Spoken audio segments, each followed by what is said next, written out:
Greetings and welcome back to my channel.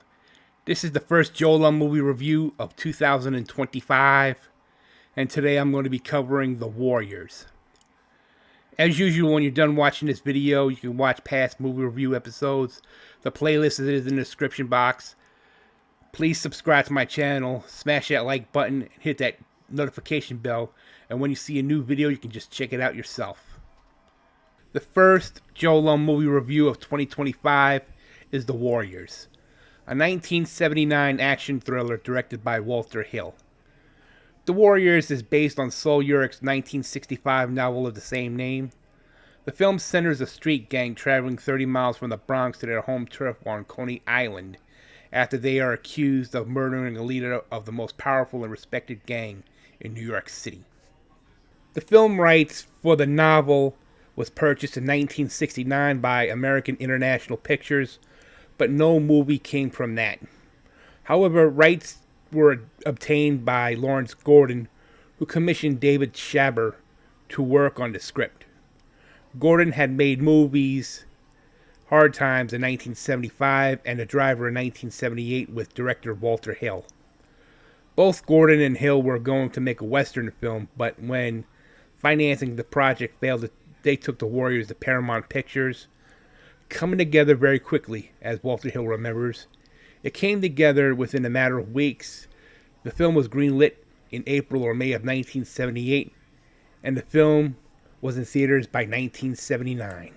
The Warriors, a gang based out of Coney Island, are invited to be part of a huge summit at midnight at Van Cortlandt Park in the Bronx by Cyrus, the leader of the most powerful gang in New York City, the Gramercy Riffs.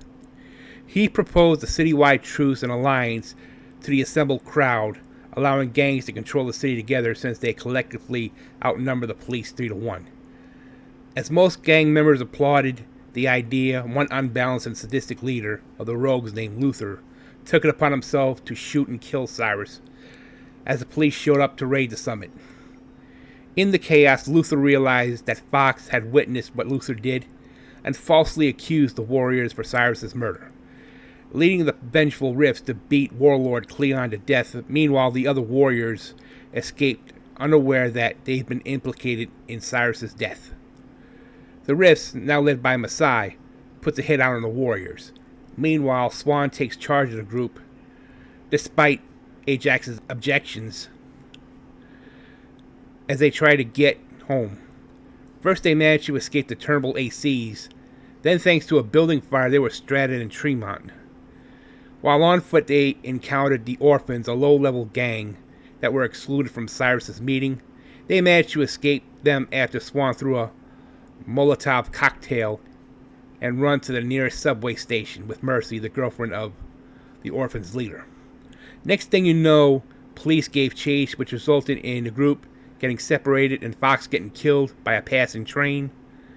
Swan, Snow, Cowboy, and Ajax soon ran into the baseball Furies, while Vermin, Cochise, and Rembrandt run into an all-female gang called the Lizzies, but escaped the fatal attack once one of the Lizzies stated that the Warriors are to blame for Cyrus's murder.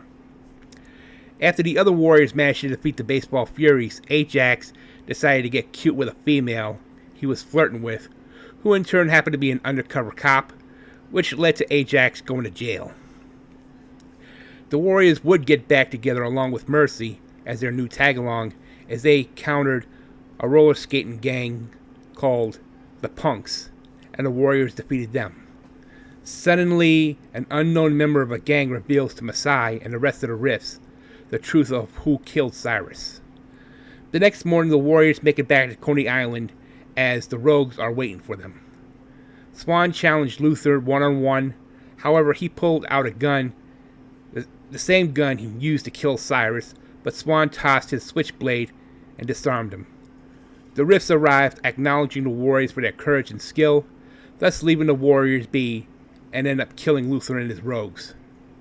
The film ends with Swan, Mercy, and the rest of the gang walking down Coney Island Beach, illuminated by the rising sun.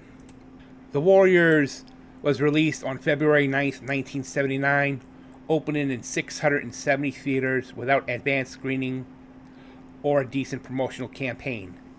It still managed to gross $3.5 million its opening weekend. That's equivalent to $15 million in today's money.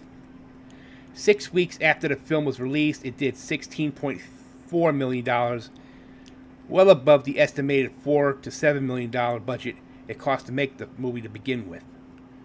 Despite negative reviews from Gene Siskel and Roger Ebert, The Warriors since became a cult film and has been reappraised by film critics. The movie spawned several spin-offs, including video games and a comic book series. The overall rating of this film is an 80 out of 100. Now, despite the negative reviews from contemporary critics like Siskel and Ebert, the film became a cult favorite, and some film critics have since then re-examined it. The movie garnered an 88% approval rating at Rotten Tomatoes based on 51 reviews. In 2003, the New York Times placed the film on its Best 1,000 Movies Ever Made list. That same year, Entertainment Weekly named it the 16th greatest cult film on its Top 50 Greatest Cult Films list, and ranked it 14th on its 2008 list of the 25 most controversial movies ever. This has been JoeLumb's movie review for this Friday.